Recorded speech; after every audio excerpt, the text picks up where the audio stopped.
జమ్మూ కాశ్మీర్లోని రాజౌరి సెక్టార్లో భద్రతా బలగాల భారీ కూంబింగ్ ఆపరేషన్ కొనసాగుతోంది. ఉగ్రవాదుల కదలికల సమాచారంతో ప్రారంభమైన ఆపరేషన్ షేరావళి 15వ రోజుకు చేరుకుంది.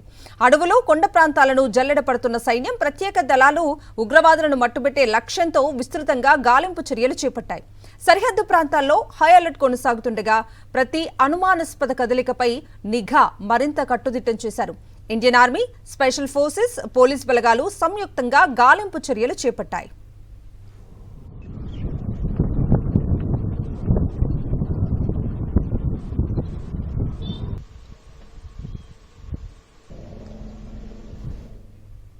రాజౌరి జిల్లాలోని దట్టమైన అడవులు, కొండ ప్రాంతాలు, లోయలను భద్రతా బలగాలు క్షుణ్ణంగా తనిఖీ చేస్తున్నాయి.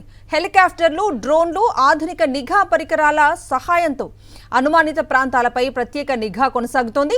ఉగ్రవాదులు దాగి ఉన్న అవకాశం ఉన్న ప్రాంతాలను చుట్టుముట్టి సెర్చ్ ఆపరేషన్లు నిర్వహిస్తున్నారు. సరిహద్దు వెంబడి చొరబాటు ప్రయత్నాలను అడ్డుకునేందుకు అదనపు బలగాలను మోహరించారు. స్థానిక ప్రజలు అప్రమత్తంగా ఉండాలని అధికారులు సూచించారు. ఉగ్రవాదుల కదలికలపై అందిన ప్రతి సమాచారాన్ని క్షుణ్ణంగా పరిశీలిస్తూ భద్రతా బలగాలు ఆపరేషన్ను కొనసాగిస్తున్నాయి.